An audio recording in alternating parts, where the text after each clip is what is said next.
Hola, buenas noches. Mi nombre es David Eduardo Gudelo Ortiz, estudiante de zootecnia en la carrera de zootecnia y estoy haciendo mi trabajo de introducción a la morfofisiología. Entonces, seguidamente voy a empezar a proyectar.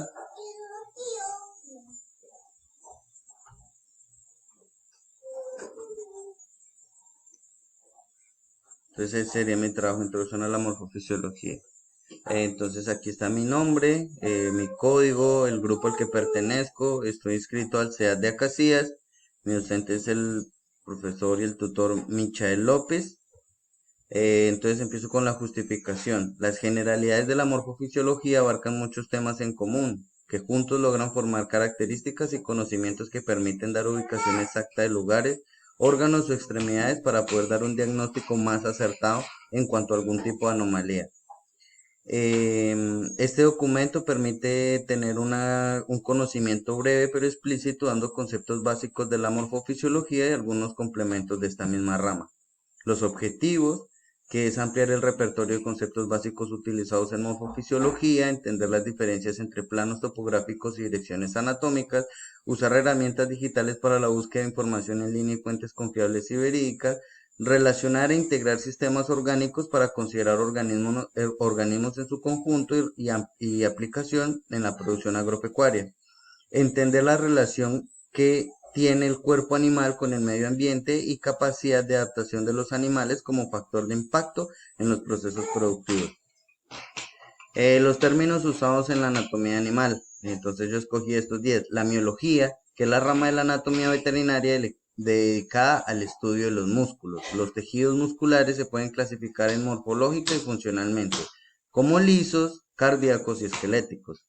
La osteología es el estudio de los huesos. Permite describir cómo se encuentra construido el esqueleto de un animal, clasificar los huesos de acuerdo a su forma, tamaño y ubicación. Cardiovascular. El término cardio se refiere al corazón y vascular, vasos sanguíneos. Planos topográficos. Superficie real o imaginaria que a lo largo de la cual se pueden unir dos puntos por una línea recta. Cavidad torácica. Espacio limitado en la pared costal, esternón y diafragma, y en ellos se hallan los pulmones, corazón y grandes vasos y el esófago. Artrología es la rama de la anatomía que estudia las articulaciones, siendo esta la unión de dos o más huesos que por intermedio de otros tejidos dan la unión y se pueden clasificar en fibrosas, cartilaginosas y sinoviales. Neurología es la rama de la medicina veterinaria que estudia en las patologías que afectan los sistemas nerviosos, como está el sistema nervioso central, que se compone del encéfalo, médula espinal, y el periférico, que es el nervio y el músculo y la unión neuromuscular. Angiología es la rama de la anatomía que tiene por objeto el estudio de los órganos que forman el sistema circulatorio. Esplannología es la rama de la anatomía veterinaria dedicada al estudio y descripción de las vísceras en términos anatómicos. Los planos topográficos, aquí una breve explicación, son líneas imaginarias que limitan un cuerpo atravesándolo en una posición anatómica. Se legisla el nombre de acuerdo al sitio anatómico, región, órgano que está delimitando. Son importantes para la cirugía y para el diagnóstico. Entre ellos tenemos el plano transversal. Es la manera de dividir el cuerpo de un animal de manera anatómica. Entonces este plano se presenta en relación exclusiva entre el eje longitudinal y el que divide el cuerpo entre la parte superior y la parte inferior. El plano frontal, conocido también como dorsal o coronal, este plano traza una línea que debe ser perpendicular al corte transversal, es decir, un ángulo recto. Este corte divide el animal en dos posiciones, una dorsal y otra ventral. Plano sagital o plano medio. Es la división real o imaginaria que se realiza pasando a través de la cabeza, cuello y tronco del animal, pero en forma paralela al plano medio. Esto genera dos mitades, la derecha o la izquierda. Plano horizontal. Entre los planos horizontales se puede encontrar uno en superior que es más hacia la parte cefálica, que es próximo a la cabeza, y el otro más a la inferior, que es la caudal, que es la parte de la cola. Aquí ya tenemos ubicación más o menos, este sería un plano donde encontramos el dorsal y ventral, la parte superior, la parte inferior, la parte caudal que viene siendo esta parte de la cola, la parte craneal que es más cerca al cráneo y tenemos la parte de la derecha y de la izquierda. Aquí vemos cómo se traza la ubicación. Este sería el ejemplo en el equino, este sería el ejemplo en el canino, lo mismo dorsal, superficie dirigida hacia arriba, craneal, dirección en cabeza del animal, caudal en dirección a la cola, ventral, superficie dirigida hacia el cuerpo. Aquí está la parte de la vaca, que es la craneal, caudal, dorsal y ventral. Asimismo tenemos la del gato. Esta es la del cerdo. Direcciones anatómicas. La superficie dorsal es aquella que ubica contrario al piso, punto de sustentación del animal. Corresponde a toda la superficie que se ubica por encima del animal. Superficie ventral es aquella que se encuentra hacia el vientre del animal o relativamente cerca de los mismos, o la parte del cuerpo más cercano al piso. Medial es todo lo que se ubica hacia el plano medio o al centro del animal. Lateral es todo lo que se ubica lejos del plano medio, relativamente lejos del centro del animal. Craneal es lo que está hacia la cabeza, relativamente cerca de ella. Caudal es lo que se ubica hacia la cola del animal o cerca de ella. Aquí podemos ver un ejemplo: dorsal, ventral, caudal, craneal. Proximal, que es más próximo al cráneo, y distal, que es más lejos del cráneo. Estas son las partes del exterior de la superficie. Entre ellos encontramos gran variedad, pero les voy a definir 10 de ellas. La nuca, la voy a definir del equino. La nuca es la parte trasera del cuello. Babilla es un conjunto de músculos y tendones que articulan el fémur con la tibia y la rótula. El vientre sigue al pecho y está ubicado en la parte inferior del abdomen. Cuartilla es la parte que corresponde a la primera falange. Paleta, situada en ambos lados de los hombros, tiene una zona plana llamada paleta. Perdón, cola. Es una agrupación de nervios de segmento distal de la médula espinal. Está compuesta por el cono, que está rodeado de raíces nerviosas nacidas un poco más arriba. Belfo, cada uno de los labios del caballo. Testus, parte superior y posterior de la cabeza. Hollares, orificios nasales. Crin, conjunto de cuerdas situadas en la parte superior del cabello. Este es las partes del porcino, ya se las voy a ver.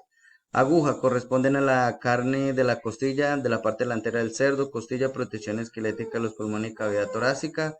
Oreja, órganos auditivos cartilaginosos ubicados en la cabeza del cerdo. Careta es la piel de la cabeza del cerdo. Papada es la parte que está al lado del inferior del cuello del ganado porcino. Está principalmente formado por tocino. Mano es la zona de las patas con las que apoya el animal. Panceta es el vientre del estómago que se obtiene de la piel del cerdo. Jamón, anca o pernil, parte de estas patas traseras del animal. Rabo es la parte trasera del cerdo, suele ser cartilaginosa. Secreto se encuentra en la parte inferior del lomo del animal. Este es el bovino. Entre ellos tenemos gran variedad de diferentes, entonces les voy a definir 10. Jiba se denomina joroba o es un bulto de grasa ubicado en la parte superior del cuello. Cuerno es un hueso dérmico de la vaina de vaina córnea, resultado de la queratinización de la epidermis. Frente tiene como base ósea los parietales, frontales, nasales y una pequeña porción de los lagrimales. Hocico situado entre las dos fosas nasales. Pecho comprendido entre el cuello, cinchera y encuentros. Prepucio tiene tres capas principales. La piel externa, túnica, dartos, y la mucosa interna protege la cabeza del glande. Lomo, parte dorsal del animal, tiene un gran valor comercial al ser una carne tierna y jugosa. Grupa, limita con el lomo, parte de la cadera, punta de nalga, cola y muslo. Penacho, perdón, parte final de la cola donde se desprenden pelos. Muslo, base ósea del fémur y músculos isquiotales. Esta es la parte de los ovinos. El garrón, parte de la pata entre los pies y el muslo. Pezuña es una uña muy desarrollada que cubre los dedos del animal ungulados. Pierna, extremidad trasera del animal. Rodilla, articulación entre el fémur y la tibia. La cruz, porción situada en la porción anterior del espinazo. Dorso, situada en la parte superior del canal. Grupa, parte trasera del animal que une con el lomo y la pierna. Costillar, parte inferior del lomo, selección de costillas. Cañada, parte inferior de las extremidades traseras que ayudan al animal a estar de pie, y el nudo están relacionados con los plomos del animal. Los tejidos. Hay diferentes tipos de tejidos, son cuatro. Tejido conectivo. El tejido conectivo brinda conexión y soporte y separación entre los tipos de tejido en el cuerpo, como todos los tipos de tejido están formados por células rodeadas por comportamiento fluido denominado matriz. El tejido epitelial. Los epitelios son un grupo de tejidos que incluyen epitelios de revestimiento de superficies y órganos sólidos. Los epitelios de revestimiento tapizan las superficies del cuerpo, cavidades y tubos, por lo que median numerosas funciones como la función absorción, secreción y protección de las células epiteliales. Tejido muscular. El tejido muscular es un conjunto de fibras musculares que se superponen unas contra otras para permitir la contracción y asimismo dar movimiento. Y la fuerza de este mecanismo conlleva dependiendo del lugar donde se encuentren. Se clasifica en liso o estriado. El tejido muscular se categoriza por tres tipos diferentes: esquelético, cardíaco y liso. Estos tipos de tejido muscular en el cuerpo tienen una estructura única y una función específica. En el músculo esquelético mueve los huesos y las otras estructuras del músculo cardíaco. Tejido nervioso. El tejido nervioso es un conjunto de células especializadas que forman el sistema nervioso. Las funciones más importantes del tejido nervioso son recibir, analizar, generar y transmitir y almacenar información proveniente tanto del interior del organismo como fuera de él. Estos son los diferentes tipos de tejidos, que es el tejido conectivo, tejido epitelial, tejido muscular y tejido nervioso. La utilidad de esto en producción animal. Los planos topográficos son útiles en producción animal porque nos permite determinar con exactitud la zona donde se puede llegar a encontrar determinado órgano. Direcciones anatómicas. En anatomía, estas direcciones anatómicas son útiles que permiten identificar posiciones relativas y direcciones dentro de una especie faunal. Las partes del exterior de los animales. Es imprescindible la identificación de sus partes para poder diagnosticar dolores o molestias en una zona específica, como los dolores musculares, úlceras corneales y daños podales, ojeras y etcétera. Tejidos. Son importantes en la producción animal porque nos ayudan a definir cada parte interna de los sistemas de los animales y así poder intervenir con mayor eficacia y precisión en caso de ser requerido por el animal. Con esto podemos identificar órganos, cómo trabajan sus sistemas internos y cuál es el debido proceso que se debe tener para una mejor sincronía de estado del animal. Conclusiones.